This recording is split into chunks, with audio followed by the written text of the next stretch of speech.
राज्य में आज कालबैशाखी वर्षा प्रभाव में घड़घड़ी वर्षा सह पवन होइछे। प्रबल पवन सांगक वर्षा और कुआपथर माड़ हो जनजीवन प्रभावित होइछन्ते।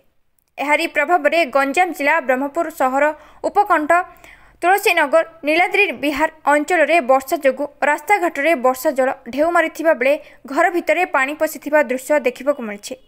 सेहिभଳି ब्रह्मपुर बड़ मेडिकल भितर मध्य वर्षा जल पशिथिबा देखा दैछे। सहरर विभिन्न स्थान में गछ भांगी रास्ता अवरोध होइथिबा बेले अनेक स्थान में विद्युत तार छिंडी विद्युत सरबराह बंद सांगक रास्तार तार पड़ी।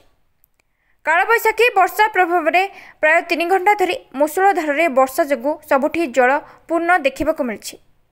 शंकर कुमार नायकों report news today Odia live. मो ना हूँ पूर्णचंद्र माराडी मु ब्रह्मपुर रेंज रे डेप्यूटी फायर सेक्रेटरी। आज एक्चुअल हठात कालबैशाखी आसवा जो ब्रह्मपुर टाउन भितर तार पेरिफेरी जगह बहुत जगह वाटर लगिंग होती गछ पड़ी जहाँफल लोक जीवन बहुत अस्तव्यस्त अच्छा।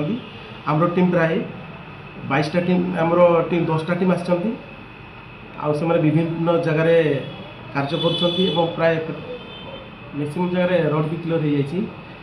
जो जगह आम पा जमी बेसिकली आम एमकेसीजी मेडिकल पाखे जो लेडीज हॉस्टल जो मेडिकल प्रेमिसेस केते जगह पानी जमी आम डिवाटर काम चलती प्राय से जगह नॉर्मल सिचुएशन आसला।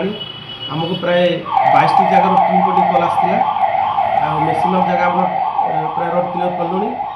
गोटे आमर ब्रह्मपुर पाखे जो प्रेम नगर जगह जगह गोटे लेडीज लोक तार ना अच्छी लक्ष्मी साहू प्रबल वर्षा जो प्रबल वर्षा जो मैंने ड्रेन भासी जाते से टाइम आमको फोन कर टीम जा लेडीज महिला को जीवित अवस्था रेस्क्यू करते।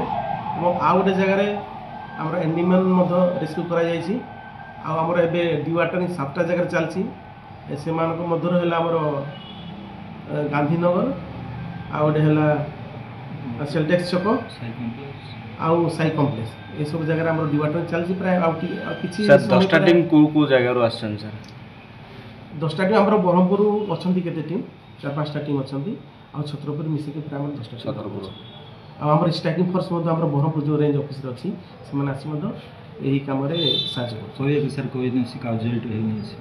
काजुआलिटी जो गोटे होता महिला को आम रक्षा कलुनी आमती विशेष किसी है जदि सेमती इनफर्मेशन आसे आम टीम से जाक मुवमेंट करे। श्री माँ विजुपुर दक्षिण दंडकारी अधिकारी मुझे कहूँ बहुत दिन है खरा होता है वर्षा है बहुत भल है बंदर पानी गुराक कमी जाइए बर्तमान पानी हबार आगामी दंडनात्र आसले बहुत दंड लोक बहुत सुविधा हम जमी खरा होता आ 2-3 दिन वर्षा बहुत भल होता पानी समस्या लोक पानी समस्या थी पीएच पानी भी आसुनी पाइप पानी आसुनी बोरिंग पानी सब खराब हो अच्छी